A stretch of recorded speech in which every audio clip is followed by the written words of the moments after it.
guys, what's up? I'm Sean Wayne, and today, alikat pag-usapan nga natin itong episode ng Gana, sa Ganang Mamamayan. Sorry naman. Ayun, so dito basically pinag-usapan ang mga ginagawa ni Raffy Tulfo. Hindi lang sa kanyang ginagawa sa loob ng Senado, but even sa kanyang programa. So ito po ay magiging 2 parts. Una, pag-uusapan natin yung diniscuss dito ni Congressman Marcoleta tungkol sa ADR or tinatawag niyang alternative dispute resolution. Sino-sino po ba ang pwedeng pumasok sa isang alternative dispute resolution at ano-ano po ba ang mga issues na hindi po tinatanggap sa ADR? Okay? So, dali lang guys Yan, para maano nyo. But even before we get into this, there's this one very interesting post coming from Reg Adam. Basahin po natin. Malakihin ko lang. Ayan. Sa mga hindi pa po nakaka-subscribe kay Reg Adam, please do so. Ayan. Marami po siyang mga magagandang pinopost. Blog type or vlog type. Okay? So, ayon kay Reg Adam, Raffy is the mediator and the judge of his court with the broadcaster and his millions of followers as jury. Parang kailan lang nag-file ng COC for 2022 senatorial election itong si SRT. Ngayon, 2028 naman, ang target as the head of state. Pero bago pa man yon, kailangan pa ba namin ulit-ulitin at isa-isahin why the above statement is problematic? So, sinite niya rito, lack of due process, Raffy Tulfo's dual role as mediator and judge compromises impartiality and fairness. Paano makakapag-come up ang isang tao ng maayos and sound na statement when just a few minutes to assess a case?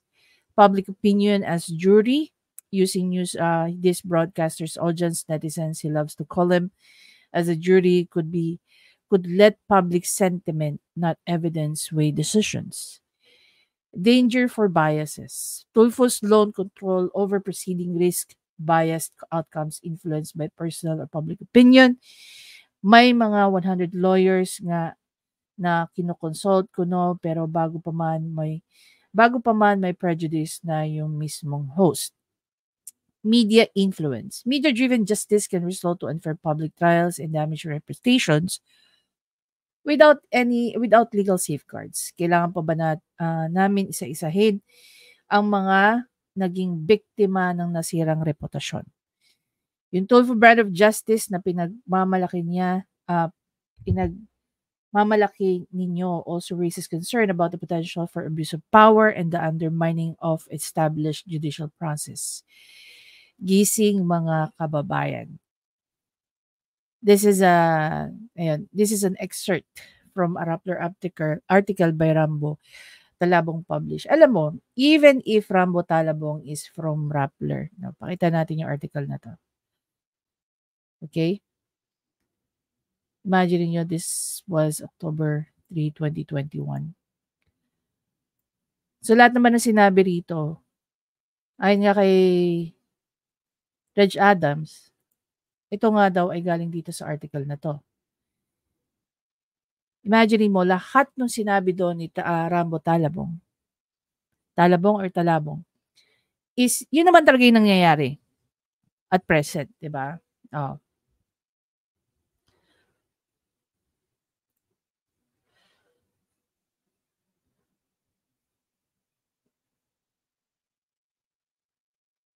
On this kind of fight, it's an important blah, blah, blah, blah. Widely popular Raffy Tulfo in action. We've always hindi patas ang batas. We're always hearing them saying hindi patas ang batas.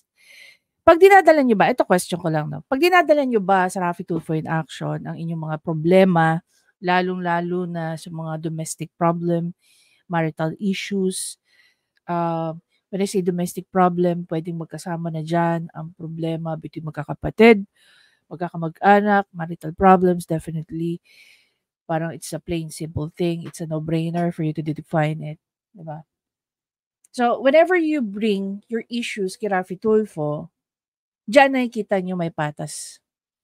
Nakikita nyo patas ang batas. Kay Raffy Tulfo.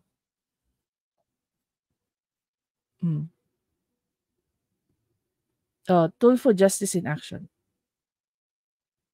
Raffy is most known for his vigilant journalism where he invites aggrieved Filipinos to his studio. Then his team calls the subject of the guest complaints to his program. Probable problems range from romantic spots, sexual allegation, online scams, and alleged government abuse.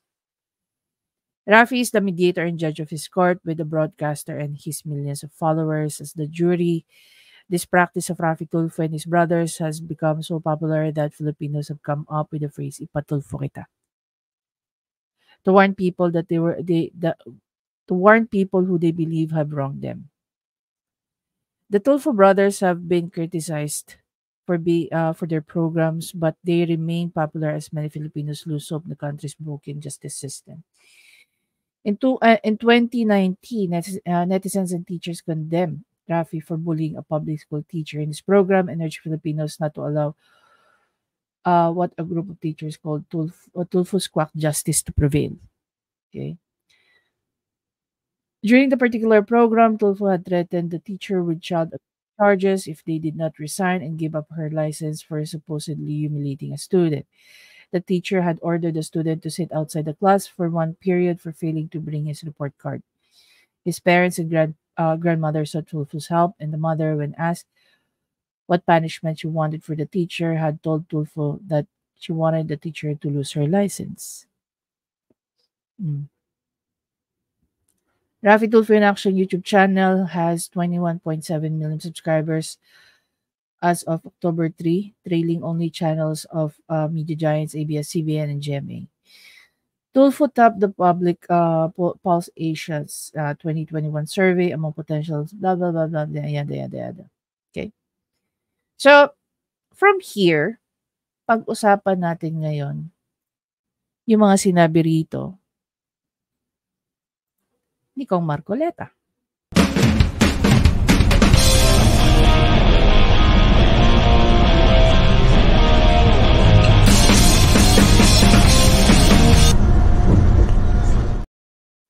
Ayun. So basically, meron naging dalawang topic dito si Kong Marcoleta. One is about ADR or Alternative Dispute Resolution, and the other one is about the conflict of interest. Later on, ipapakita rin natin, of course, yung video ni Attorney Claire. But that will be our other, ito po ay magkakaroon ng bagong video. Anyway, tara, umpisa na natin.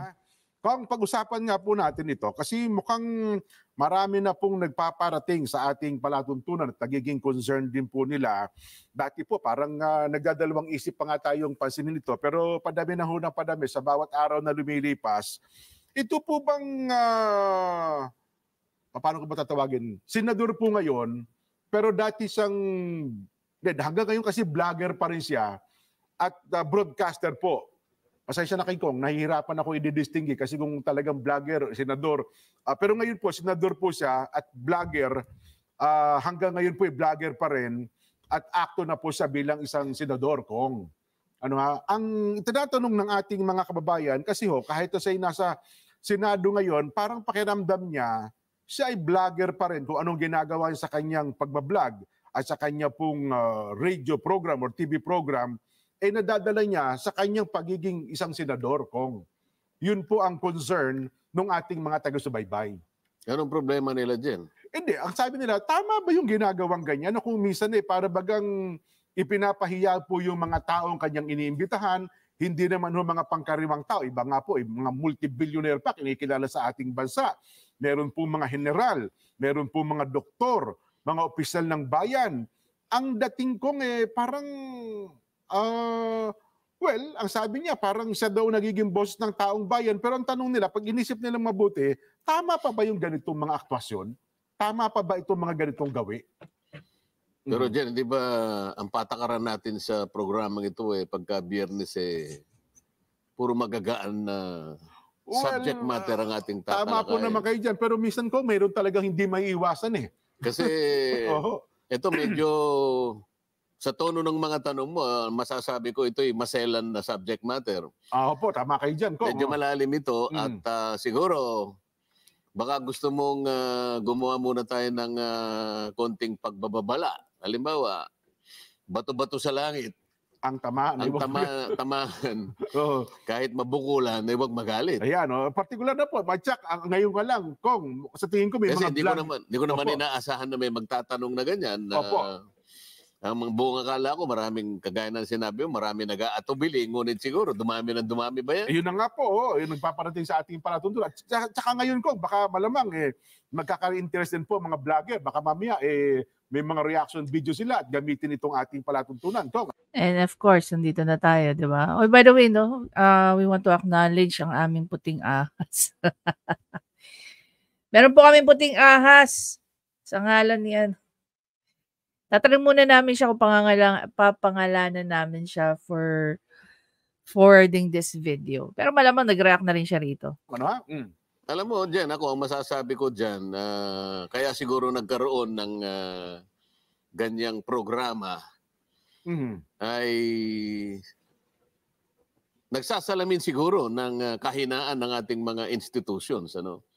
So parang social problem na ba ito, Kong? Dumating tayo sa ganung punto? Magkakaroon ng relasyon sa problemang panlipunan. Kasi yung mga sinasabi mong nagsisipunta sa kanya, opo, at nag-uulat sa kanya, kagaya ng pinakikita mo sa akin kanina, ay naghahanap ng kasagutan kasi. Opo. Naghahanap ng access sa ating justice system. Isa po yan. Yan ang institusyon na nakalatag sa ating demokrasya, sa ating lipunan, sa ating pamahalaan. Ngunit bakit nababypass ito? Okay. Halimbawa, doon na nagkaroon ng dispute yung mag-asawa. Opo, yan. Pangkaraniwan. Ang binabanggit mo ba ay yung programa na pangkaraniwan ng pinag-uusapan, naging byword nga yan, na ito, nagkaroon ng problema, marital problem, marital dispute. Opo. At pumunta nga kay Senador Tulfo, halimbawa. Yan, opo. Ano na nangyari sa ating katarungang pambarangay dyan?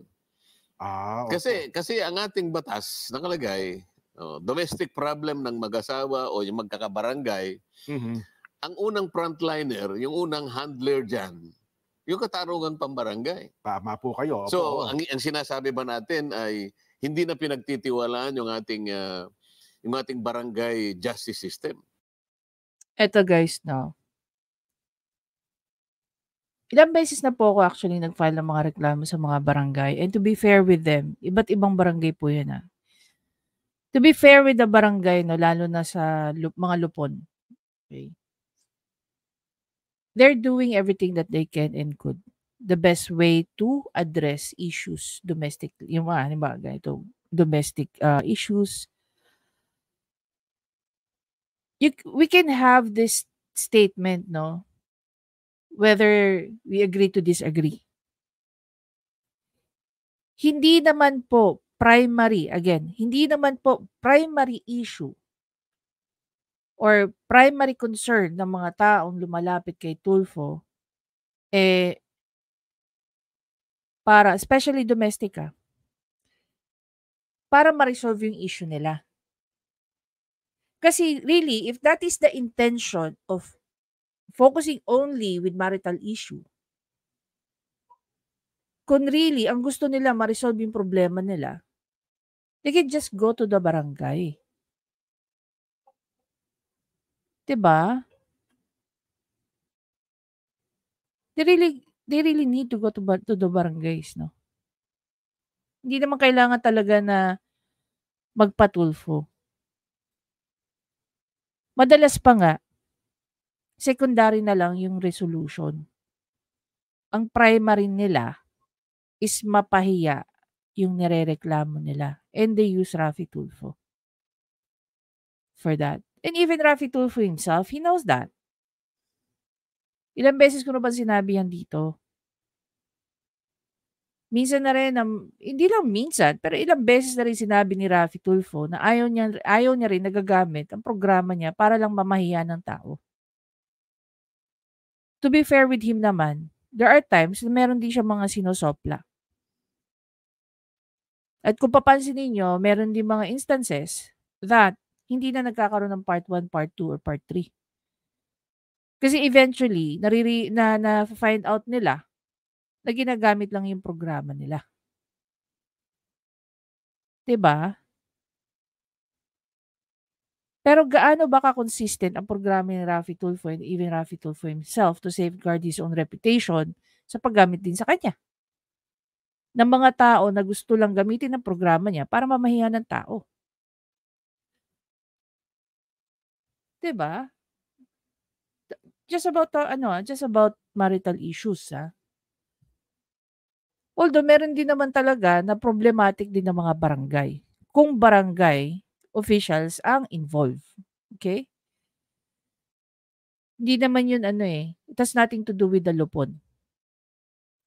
Well, aminin natin hindi kung mukhang dumarating po sa ganung punto. Parang talagang ni iba nga, ni hindi na sila lumalapit dyan. No, sige, palagay mong medyo humina yun. Sa lahat ba ng pagkakataon, mahina? Wala bang barangay nakagagawa ng tungkulin nila na payapain halimbawa yung Ako, I can attest to that. Gaya nga ng sinabi ko, marami na rin po ako napabarangay and yung mga barangay na na-approach ko, wala po akong masabi sa kanila. They are extremely helpful. Away ng mag-asawa. Well, out of 42,000 barangay siguro ko, meron naman, ako naniniwala, meron naman talaga. Halimbawa, meron tayong kung pag-uusapan naman na employee-employer relations. Alam mo, yung ating NLRC, meron as a quasi-judicial body, meron silang tinatawag na parang SENA ito yung first entry approach na kung saan nagkakaroon ng alternative dispute resolution. Opo. So, pwedeng conciliation, pwedeng mediation, pwedeng arbitration. Ang pinag-iba nga lang dito sa binabanggit mo ngayon na subject matter na maraming nako-concern na dito. Opo. Yung technical na gawain ng mediation, conciliation or arbitration, ito yung mga alternative dispute resolution. Ito yung nananatiling confidential Yes, that is true. Anything na napoproduce dyan, especially yung mga agreements, yan po ay confidential. And at the end of it, yung mga resolution po na yan, ipinapasa rin po yan sa korte. Kasi, just in case, na hindi nakapag-comply yung other party, yung court po, iko-compel niya yung party na hindi naka-comply na gawin niya yung nasa loob ng agreement. Otherwise, meron susunod na step just in case. When I say susunod na steps, meron pang further remedy for that. Hindi naman ito ginagawang public Opo, ganun pala yan. Kinakailangan ang karangalan ng bawat isa ay napoproteksyonan. Opo. Dito sa sinasabi mo, alam mo, masasabi natin, hindi siya pwedeng, yung halimbawa, yung pagbablog ni Senador Tulfo, o yung kanyang ginagawa na pagtulong di umano sa mga merong problema. Isa siyang masasabi nating substitute Parang hindi mo pwedeng i-substitute yung justice system Okay. Yung justice system, ang parameter niyan, kinakailangan na observe mo yung due process. Siyempre, due process of law. Kailangan parehas. Parehas mong nakikita ang magkabilang panig. Yung magkabilang panig. Opo. Sa panig nung pagbablog ni Senador Tulfo, maaring hindi nangyayari yon. Kasi merong napapahiya Ay, opo. Merong natutuwa, depende kung saan panig yung natutuwa. Kunwari yung mag-asawa. Tinawag. Pagkatapos, pagka hindi mo paano ba yung paraan? Yung karaniwang alam ko, may nagkakapahiyaan dito, kaya pinipilit nung mag-asawa na pumunta ron para sa ganun, masermonan yung asawa. Ayun na nga po. Di ba? Tama ako. Ano ba talaga ang primary, just covering yung about sa mga marital disputes, marital issues, not disputes. Iba yung marital disputes. Marital issues. Ano ba talaga yung primary purpose nila? Bakit sila lumalapit kay Raffy Tulfo? Para ba magkaayos o para yung isa doon ay mapahiya? Bigyan ko kayo ng kwento. There is this one episode ni Raffy Tulfo na yung isa ay OFW di umano. Okay? OFW siya sa Middle Eastern country. Lumapit siya kay Raffy Tulfo at kunento niya yung pananakot na ginagawa nito ni babae. Okay? And Not only that, na ito daw si babae, pananakot, dinadamay yung kanilang mga anak. Okay? At ito daw si babae ay may naging karelasyon. Okay? Now, ayon nga doon sa programa ni Idol, ni Raffy Tulfo, ito kwento sa akin mismo nung pinatulfo. I even had an interview with that person. So, sinabi sa kanya, tatawagan daw siya ng programa ni RTIA, blah, blah, blah, blah, blah. Hindi naman nangyari. Kaya, she reached out to me. Because I reacted to that video. Okay? I reacted to that video. So, in-explain niya kung ano ba talaga yung nangyari. She admitted na meron siya mga videos na tinitreaten niya yung asawa niya by showing ano yung gagawin niya sa mga anak nila. But that is something na parang parang dumating siya sa punto that inatake siya ng anxiety, nagkaroon na siya ng depression.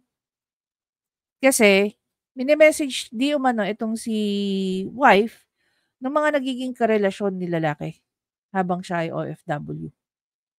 At pinapasa sa kanya yung mga screenshots ng mga nagiging babae ni lalaki, showing yung mga private parts ni lalaki, parang may mga sex talk pa, ganyan, mga ganun. So, pinakita niya lahat sa akin. 'Di ba? I was meaning to upload that kasi in-interview ko nga siya. Kaya lang nagdalawang isip ako. Hinintay ko kung maglalabas si Raffy Tulfo ng susunod na episode pero wala na. Okay? Wala na rin akong update po dun sa babae. The point is, yun ang problema natin. Not unlike sa mga halimbawa sa lupon, sa mga lupon. Sa mga lupon, mag-file ka ng complaint sa kanila, blatter yun, papatawag nila, sasampinan nila, pasasagutin nila ron. Diba? Paghaharapin kayo, yung ibig kong sabihin, papakita na, invite nila yung concerned person. Paghaharapin kayo, pag-uusapin kayo. Okay? Yun yung sinasabi ni Kong Marcoleta rito. Pero ang tanong, bakit hindi ni-utilize ito? Kasi pagdating sa mga lupon, wala namang video-video dyan, walang uploading na mangyayari, walang mapapahiya. Kasi ikaw lang na concern plus yung mga lupon, yun lang ang yun lang nakakaalam ng problema nyo. Hindi gaya ng kay Raffy Tulfo. Milyon-milyon tao ang mapapanood dyan. And not only that, ito yung bonus. Hanggat naka-upload yan, paulit-ulit yan mapapanood ng ibang tao. Maswerte ka na lang, madya-jackpotan mo kung kapamilya mo nakanood niyan o kung sino man. 'Di ba? Mas nauuna pa nalalaman ng madlang people ang problema mo kaysa sa mga kapamilya mo. Kasi even before, eto guys, no? Even before ka lumapit sa lupon, if we're just talking about marital issues, pwede ka naman lumapit sa magulang ng lalaki. Halimbawa, if you're having problems with your husband, pwede ka naman lumapit sa kapatid o sa magulang ng lalaki. Kausapin mo sila kung anong ginagawa ng anak nila o ng kapatid nila. And definitely, may mga magulang at kapatid na hindi naman konsentidor. Pwede naman nilang kausapin yung kapatid. If really you want to keep that integrity ng marriage ninyo. Pero kung gusto nyo na maging pulutan kayo ng ibang tao, na kahit hindi nyo kilala, binibigyan kayo ng mga opinion tungkol sa...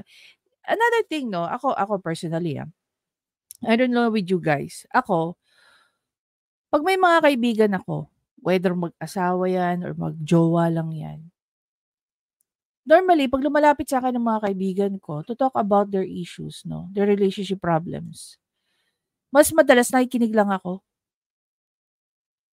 Alam niyo kung bakit? Kasi there's a big possibility kung ang kaibigan ko kausap ko, tapos may bibigay ako sa kanya ng opinion ko, whether it's an advice form or an opinion, lalabas at lalabas ng pagiging bias ko. Lalong-lalo na kung maririnig ko, sinaktan yung kaibigan ko, whether mentally, physically, or emotionally.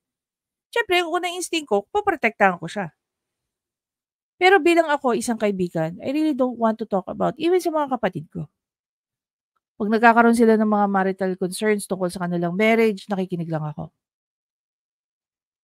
And the best advice, lagi ko sinasabi sa kanila, mag-usap kayo. Hindi lahat ng tao ganyan, guys. Yung iba, manggagatong pa. Kaya ako, lagi ko sinasabi sa mga kaibigan ko, kung may problema kayo, huwag nyo nang ilapit sa ibang kaibigan nyo. Mag-usap kayo ng kung sino karelasyon mo. Kasi kayo nakakaalam kung ano nangyari, kayo nakakaalam ng mga ugali nyo. Kaysa pag nilabas nyo yan, halimbawa ako, sabihin ko kay Kung Marcoleta, alam mo ba sa ganito, ganyan, ganyan, ganyan. So bilang si Kung Marcoleta, barkada namin, yung involved dyan, halimbawa lang ito yung senaryo. Magkakampi-kampihan na yan. So, didemonyoin na namin yung kaibigan namin. Ay, naku, hiwalayan mo na yan, ganyan, ganyan. Pero hindi rin namin alam kung ano naging contribution ng boyfriend or girlfriend niya sa buhay niya. 'Di ba? Mahirap guys makisawsaw sa problema ng tao. Lalong-lalo na kung tungkol sa relasyon. Kasi kung ano man ang nabigay ng taong yan, no? Whether suporta or problema, sila lang dalawa ang nakinabang doon. Silang dalawa lang ang nakakaalam doon. 'Di ba? Pero yun yung paborito ni Raffy Tulfo eh. Kasi ang daling i-resolve guys, sa totoo lang. Bawa business naman man yan, ay oo. public servant naman para matawagan ng pansin ng public servant Nako, oho. at para mapahiya. Mm. Alam mo itong paraan na to, hindi to ang hinihingi ng mga patakaran ng ating judicial system. Aha. Kailangan yung observance ng due process. Pareho dapat ang pagtingin mo, yung pag-ventilate ng mga facts, pati ang pagpoproseso mo, dapat parehas ka. So dapat ganun pala itong tinatrato. Ganun ang trato. Ngayon, kung halimbawa, ikaw yung gumagawa niya, so ikaw ang prosecutor, ikaw ang judge, hindi pwede yun eh. Kaya nga sa justice system natin, merong prosecutor, merong defense counsel, merong huwes na mamamagitan. Opo. All in observance of due process. Pag nalagpasan nyo yan kung technically, parang hindi... Paano mo isa-substitute yun? Hindi pwede. Hindi, ngayon, nagiging public. Nakakalantare ang mga kaso. Alam mo, kapag ka ganun, sa tingin ko, imbes na nakakatulong ka, palagay ko, lalo kang nakagagawa ng mali eh. Kasi public, may napapahiya, may na-humiliate. Kung minsan kasi yung process, well, makikita mo, abusive, it can be abuse, oppressive, at hindi naman impartial. Sabi ko nga sa'yo, So, nakikita niyo yung mga elements, no, kung bakit hindi pumapasok yung Tulfo brand of justice, 'di ba? Pakinggan natin ulit si Kung Marcoleta. Sabi niya rito, it is abusive, it is oppressive, at hindi siya impartial. 'Di ba? Karaniwan napapansin natin kung sino yung unang nagsusumbong, siya ang biktima, tama?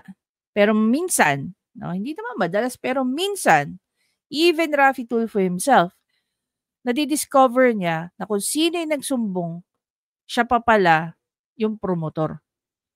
At kung sino man yung nasumbong, siya talaga yung biktima. 'Di ba? Well, makikita mo, abusive, it can be abuse. Oppressive, at hindi naman impartial. Sabi ko nga sa'yo, wala namang ebidensyang ilalatag doon. Ay, siyempre po. Ang huwes titingin sa pamagitan ng ebidensya. I-assess niya, susuriin niya. Sa mga tweed, sa kawalan ng ganito, mapanganib yung ganong klaseng pamamaraan na maaaring sinasabi mo, ako po'y pantulong, ako po'y pinupuntahan. Ngunit, hindi mo pwedeng i-substitute yung judicial and prosecutorial process ng government. Ito refleksyon ng kahinaan ng institusyon natin. Ayun, at nababypass, lalong humihina ang institusyon natin sapagkat binabypass mo. Pero masasabi ko dyan, ako, wala akong personal na issue laban kay Senador Tulfo. Ngunit, sa nakikita ko, yung pamamaraan na yan, it does more harm than good. Kasi, hindi naman yung conciliation na hindi mapapayapa eh. Hindi mapapayapa. Walang kalutasan talagang makikita. Pero ang sabi kasi ng iba, hindi, Jen at Kong, kasi doon pag lumapit kami, mabilis eh. sa loob ng isang oras na ng kanyang programa, nasasagot agad kami. Halimbawa kami, hindi kami pinusweldo. Gwardiya kami, halimbawa, ilang buwan kami napakababa ng sahod. Kapag tinawagan po yung hepe namin, natatakot eh.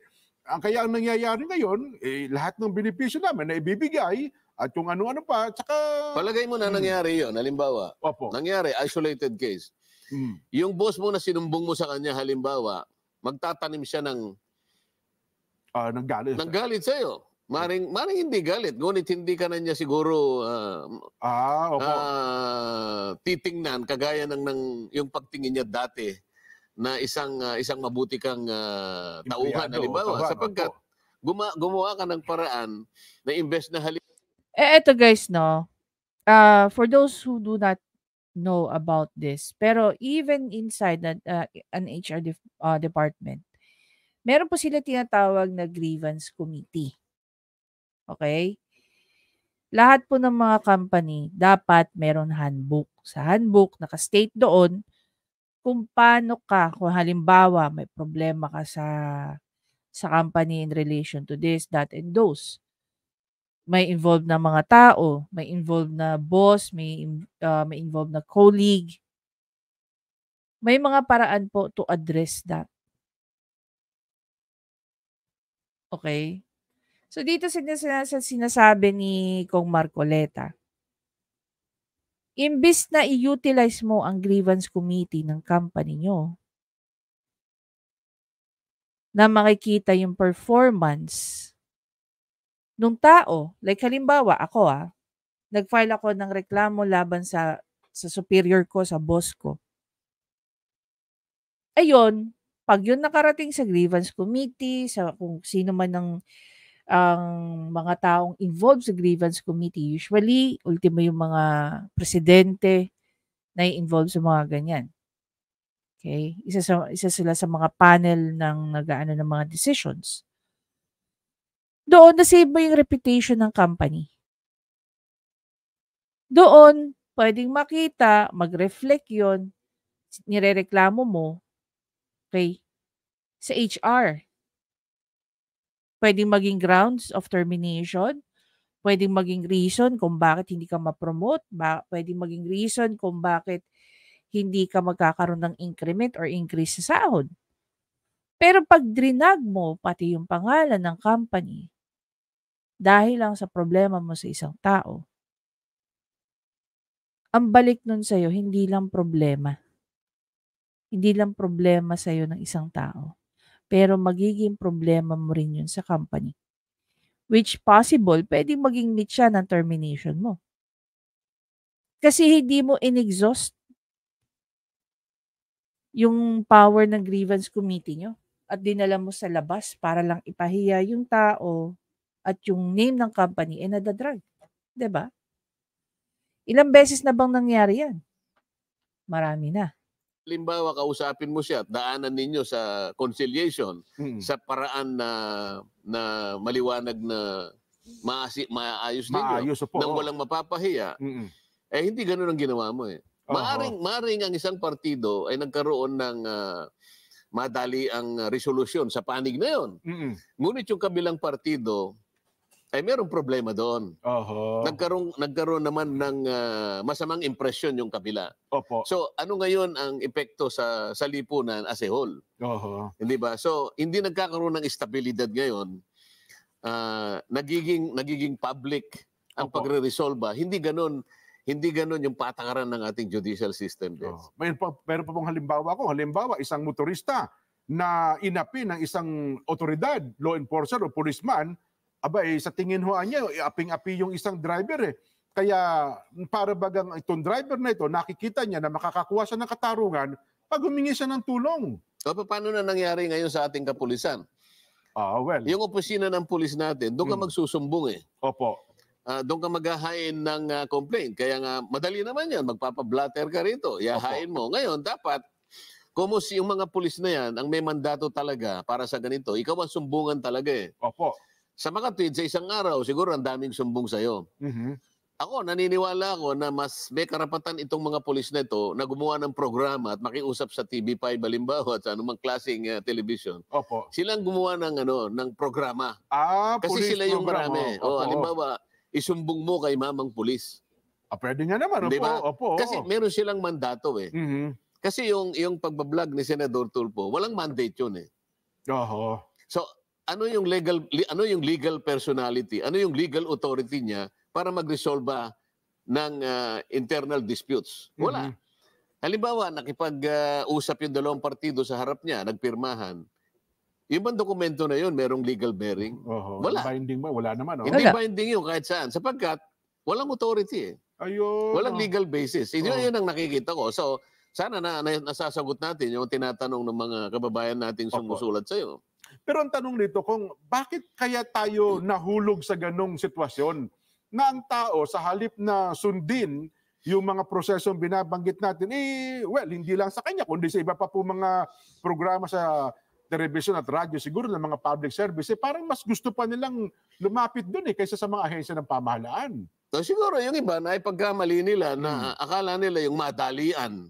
Yung madalian na pagkuha ng relief, halimbawa. Opo. Yung iba kasi gusto lang nilang mapahiya yung kalaban nila kaya itatawag nila kasi public ito eh. Ibig sabihin diyan, nase-sensationalize. Opo. Parang may vigilantism dito eh. Opo. 'Di ba? Kasi public. Ang nature ng conciliation and dispute resolution, confidential ito. Para walang napapahiya. Para sa ganun, lasting. Opo. Ang magiging output nito, Jen, ay yung tinatawag na restorative justice. Ganun pala yun. Ibig sabihin, merong healing. Opo.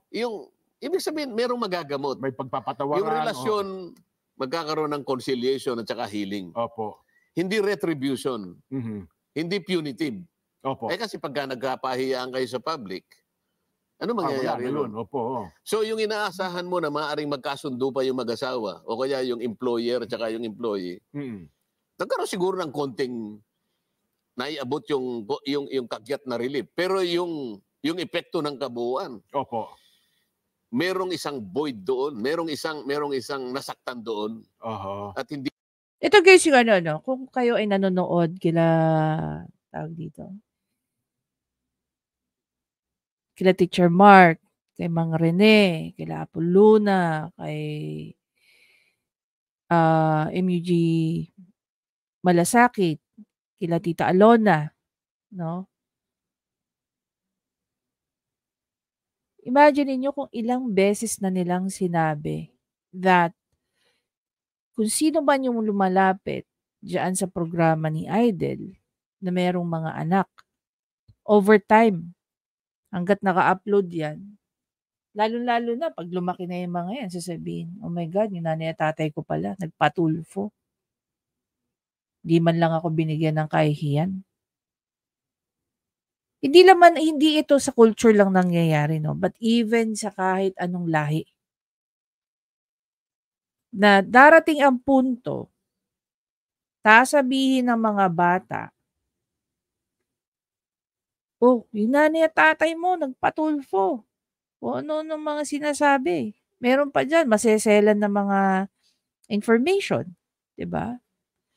Maseselan na usapin. Publicly discuss. Tama ba yun?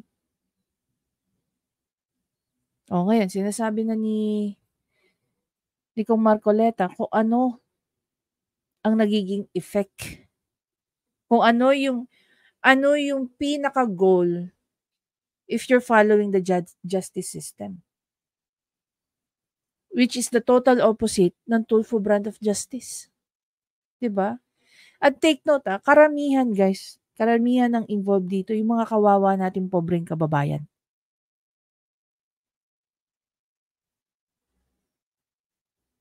Diba? Ilang piraso lang guys yung nakita ko dyan yung tipong, I remember there's this one guy, coach daw siya ng isang badminton team. Coach ba or manager siya ng badminton team dyan sa College of St. Benilde. At nireklamo niya itong girlfriend niya 'Diba? Doon ako nasuka sa mga pinagsasabi ni Raffy Tulfo. Okay, may tinanong siya sa guy, hindi ko na ano yun. Pero matagal na nangyari yun. I think it was in 2017.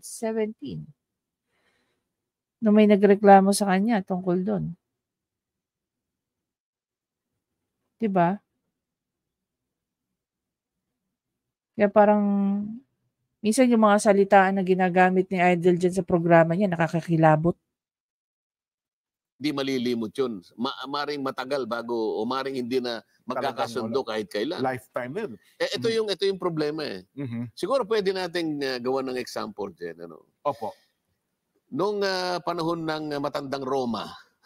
Opo, Roman Empire. Ancient Rome, yung Roman Empire. Alam mo yung mga gladiators, di ba? Ay, opo. Nandun ka doon sa, ano yung tawag doon sa mga yung audience, yung gallery. Yan, kasi, panahon ng Roman Empire, mga barbaric yung iba dyan. Ay, opo. So, gusto nila yung patayan. May gumawa pa ng pelikula niyan. Yung gusto yung bumuhos ang dugo, yung pugutan ng ulo. Ligwak, At kapag ka merong napatay doon at lumigwak ang dugo, palakpakan pa yun. Yes. Tuwan-tuwa sila doon sa spectacle na yun. Opo. Hindi ganun yung pagre-resolve ng ano eh. Hindi ganun ang pagre-resolve. Maring yung public napapantasize dito sa ganito. Maring natutuwa siya eh. Pero pag tiningnan mo, hindi ito yung kailangan, hindi ganito yung paraan. Lalong umihina, bypass ang ating mga institutions. Ilan ang institutions natin na pwedeng palakasin at pwedeng pagtulungan yan? Alam mo, sa totoo lang, gaya nga ng ano, no? If you recall, may mga video si Attorney Claire na pinakita niya na even if lumapit kayo kay Raffy Tulfo, may it be in the Senate or sa kanyang programa, at the end of the day, he utilizes government agencies. Okay? Either i-refer kayo sa PAO, ilapit kayo sa NLRC, tawag dito, ilapit kayo sa mga barangay, 'di ba? Tama nga naman si Kung Marcoleta rito. Raffy Tulfo, zero mandate. No? Wala siyang legal authority. Kung ano man yung agreements nyo diyan sa programa niya, okay? Hindi binding. At least ngayon, mas malinaw na sa atin lahat. Kasi dinidiscuss na nga rito ni Kung Marcoleta. Ngayon, pwede ba mangyari na yung mga pinatulfo, okay, nagbigay ng mga kung anong agreement, kailangan ba nilang sundin? Based na nga dito sa sinasabi ni Kong Marcoleta, hindi daw legally binding kung anuman agreement ang ginawa nyo diyan sa loob ng programa ni Idol. 'Di ba? Meron kang PAO. Public Attorney's Office. May Public Attorney's Office ka. Ako, nakaaway na po niya yun. Isa sa kanilang misyon ay tulungan. Ang totoo niyan, marami ring nire-refer si Senador Raffy doon sa PAO. Palaging ganun daw ang ginagawa. Kaya nung narinig ko sa isang interview si PAO Rueda Acosta, sabi niya, kami lang naman ang tampulan ng ano niya, pero puro repair lang naman sila sa amin. Sulatan. Bakit hindi na lang dumiretso halimbawa? Sila yung merong mandato. Sabi ko nga sa'yo, NLRC meron. Ang human rights meron. Meron po. Yung mandato na nasa ilalim ng batas, kasi merong alternative dispute resolution. Merong opisina dyan. Attached agency yan ng Department of Justice. Okay. Ang tungkulin nila, mag-train sila ng mga mediators, mga conciliators, mga arbitrators para pagtulungan. Kasi kinakailangan may training yan dyan eh. Tama po. Ang usapan kasi, yung malawakang pagsasaayos. Yung long-term na epekto ng pagsasaayos, yun ang interest ng gobyerno. Hindi yung pag-awayin mo yung partido. Ang sabi kasi nila, kung pag dumaan kami dyan, napakatagal eh. Minsan umaabot kami ng taon. Parang sa tingin namin, yun ang proseso eh. Hindi na kami dumaan. Okay, if we're talking about ADR, ang ADR po, okay, one of the benefits po ng ADR is speedy trial. Maliban sa nalilesen ang mga dockets ng mga court. Okay? Hindi po ako nagtuturo dito ng batas, shine-share ko lang kung ano yung natututunan ko. Now, one of the things then na you have to know, base sa, ito base na lang guys sa libro ni Lara. Basahin natin. What cannot be subject of ADR? Ayon sa libro ni Lara, the following disputes are exempt from the application of the Alternative Dispute Resolution Act. Number 1, labor disputes, which is already covered by Presidential Decree number 442, otherwise known as the Labor Code of the Philippines, amended and in its implementing rules and regulation. Andiyan po ang NLRC. Sila po ang nag-handle ng labor disputes nyo. Civil status of a person, the validity of marriage, any ground for legal separation, mga issues or cases na pwedeng dapat nasa jurisdiction lang ng korte, future legitime, criminal liability, those disputes which maybe cannot be compromised, and disputes referred to court annex mediation. Even during the trial, pre-trial, pag nakita ng judge, pwede nyo na itong padaanin sa ADR, nire-refer po nila yan sa ADR. Okay? Tama naman po yung sinabi ni Kong Marcoleta rito. Lahat po ng affiliated or nag-o-offer ng ADR, karamihan po dyan abogado. As in. And not only that, kailangan din nga po nilang dumaan ng trainings. Which is, pasok ba si Raffy Tulfo sa ADR? Hindi. Una, wala naman siyang training. Pangalawa, yung mga issues na kino-cover niya, mainly, mga issues na hindi kino-cover ng ADR. Okay? Nakakatanggap ng hustisya. Yun ang proseso kasi dyan. Kaya baka And take note guys, kung halimbawa pumasok po kayo ng ADR, hindi lang po yan, ang bilis po niyan is magdedepende dahil may autonomy. Okay, may autonomy ang mga concerned parties to decide kung ano gusto ng agreement, gano'n katagal ang pag-uusap and all. Although they can be represented by their lawyers. Okay? And even if they're represented by their lawyers, best interest pa rin ng kanilang kliyente ang inaano nila dyan. Walang sigawan dyan, guys. Kumbaga, ang inaano lang dyan, on a different level, may mediator ka lang, may arbiter ka lang, pinag-uusap kayo, pinagdidesisyon, kayo na pinagdidesisyon kung paano nyo gustong i-resolve tong issues na to. And normally, especially with ADR, normally, if not always, ang nako-cover ng ADR is issues or are issues related to trade. Pagnenegosyo.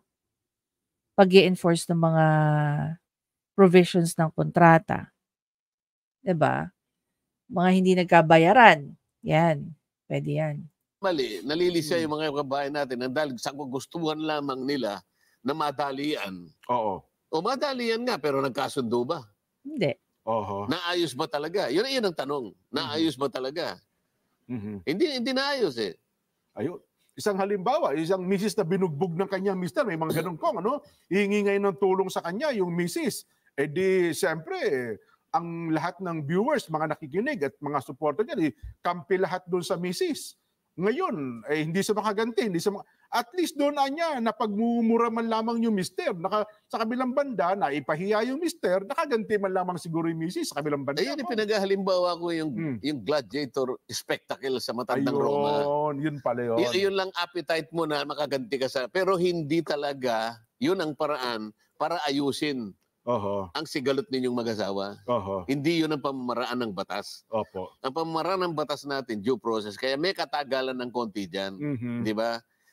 Ngayon, kapag hindi kayo makapaghintay, ayun nga, pupunta nga kayo doon. Ngunit, ang tanong natin, hindi po substitute yun ng ating judicial system. Kung ang tanong nila dyan, ay yung concern nila, tama ba yun? Hindi siya substitute ng ating mga korte at ng mga piskal. Sa mga tweed, walang basbas ng batas yun. Yung method ay arbitrary din. Sabi ko nga sa iyo, pangkaraniwan abusive, oppressive, sapagkat hindi ino-observe ang due process dyan. Kung sino ipapapahiya, ay mapapahiya. Ewan ko kung nag-training siya sa conciliation. Kasi talagang pinag-aaralan yan. Hindi ka pwedeng maging mediator, hindi ka pwedeng maging arbitrator, conciliator kaya, kung hindi ka nag-training. Pangkaraniwan, mga abogado ito. Ngayon, kung wala kang kasapatan na training dyan, at ang gawain mo lang para takutin mo yung para lang mapilit mo yung tao na ibigay yung gusto ng kabila, wala namang ganung proseso ang ating mga batas dyan. Meron pa mga pagkakataon ko, halimbawa, siyempre, ito yung biggest question dyan, Yung mga tao bang napapahiya sa programa ni Raffy Tulfo, pwede rin magsampa ng reklamo laban, una, dun sa naghain ng reklamo para lang ipahiya yung pinatulfo. Pangalawa, pwede rin bang mag-file ng reklamo laban kay Raffy Tulfo kung meron man masasabi si Raffy Tulfo doon sa tao na hindi maganda o hindi nagugustuhan, no? May pamamahiya, may malicious imputation ng kanyang mga statement. Pwede ba yun, Kong? 'Di ba? If the answers are yes, paano? Saan? 'Di ba? Ito ba ay kinikater ng PAO? As we all know naman, yung mga tao na lumalapit sa PAO, yun ay talaga namang walang kakayanan. 'Di ba? Kung si Raffy Tulfo merong 20, let's say for example, at the time of filming, meron siyang roughly 26 or 27 million subscribers now. Tandaan nyo guys, 1:1 yan. Kung merong pinatulfo, merong nagpatulfo. Kung meron mang nasaktan, meron ding natuwa. Pero sino ang magkakaroon ng interest sa kanilang dalawa? 'Di ba? And here's the thing, Siguro hindi ito naiintindihan ni Raffy Tulfo, the idol. Mas dumadami yung tao na galit sa'yo kaysa natutuwa sa'yo. 'Di ba? Alam niyo ba yung ganong klaseng effect? What I'm trying to point is, mas na-emphasize yung masama mong ginagawa. Hindi lang si Raffy Tulfo, kahit kanino to. Mas na-emphasize ng ibang tao ang pangit mong ginawa o masama mong ginawa kaysa mabuti mong ginawa. 'Di ba?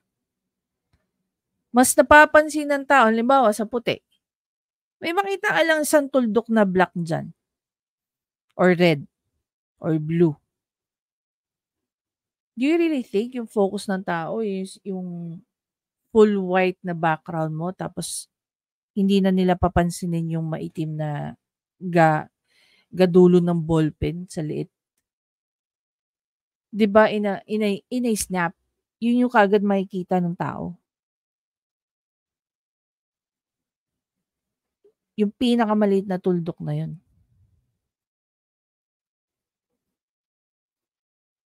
So kahit gaano karami ang tinulungan ni Raffy Tulfo, mapapansin at mapapansin pa rin ng taong bayan yung naging epekto ng itinulong ni Raffy Tulfo sa ibang tao.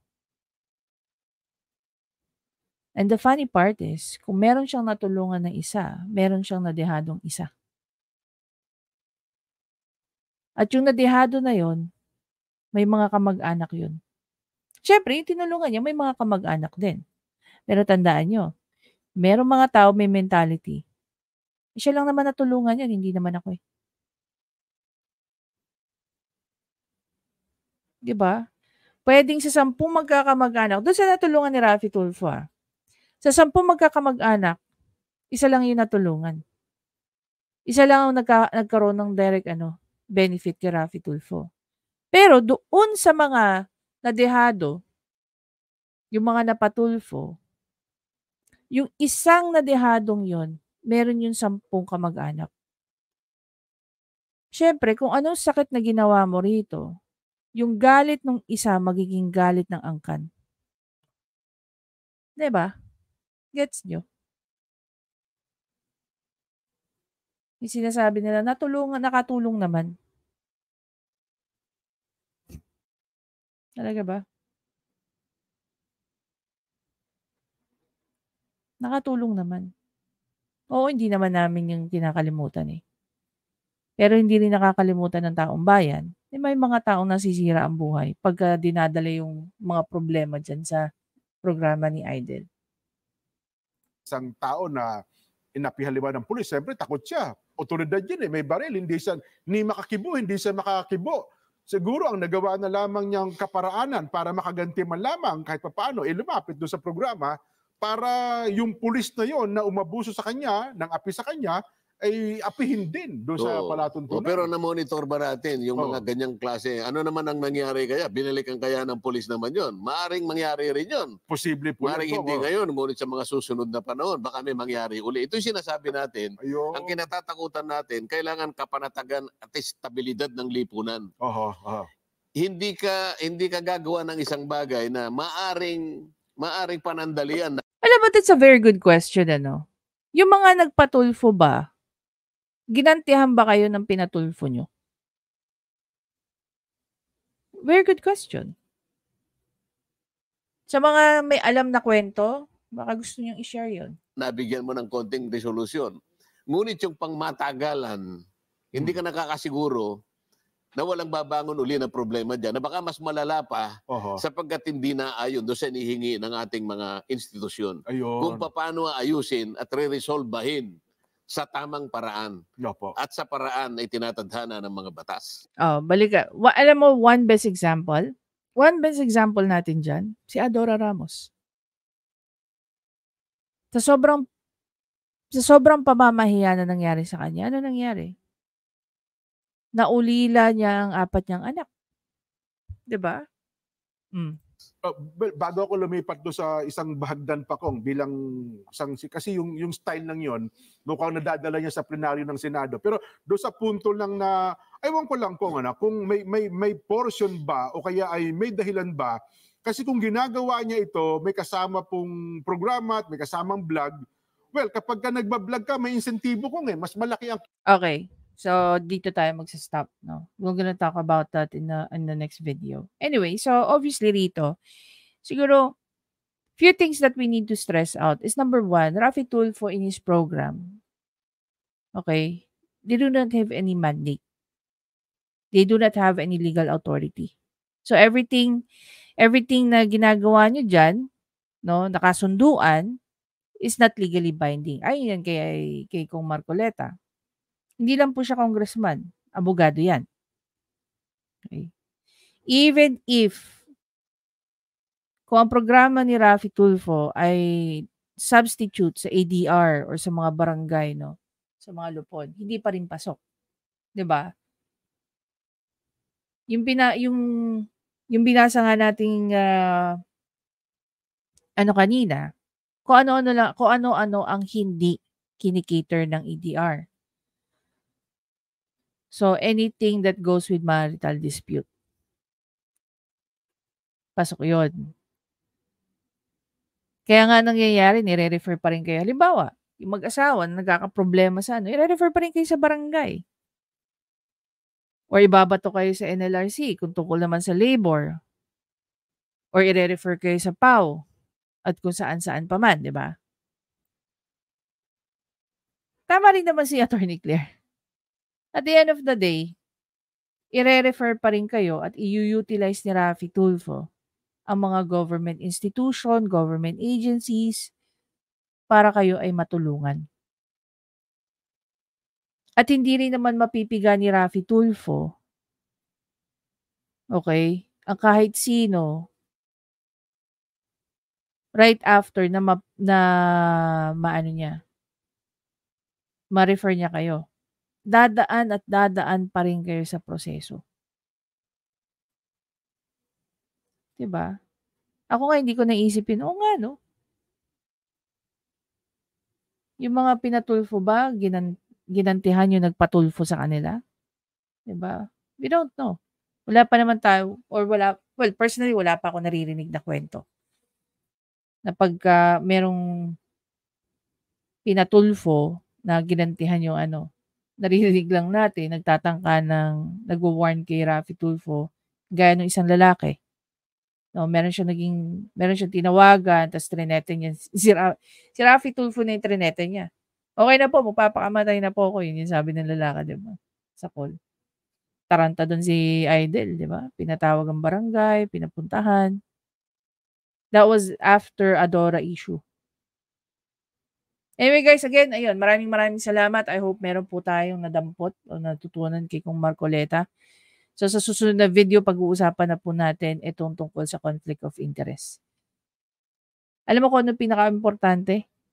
Kasi dito guys, no, nare-realize natin na hindi lang pala tayo nakakapansin sa mga ginagawa ni Raffy Tulfo. Marami po tayong kababayan na nakakapansin sa ginagawa ni Raffy Tulfo. I'm very sure even yung mga bumoto sa kanya back in 2022.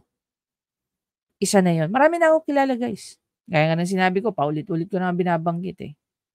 Pinagmamalaki pa yan dati ng professor ko. Eventually, isa na yung professor ko sa nagmumura sa mga pinagagawa ni Raffy Tulfo. Diba?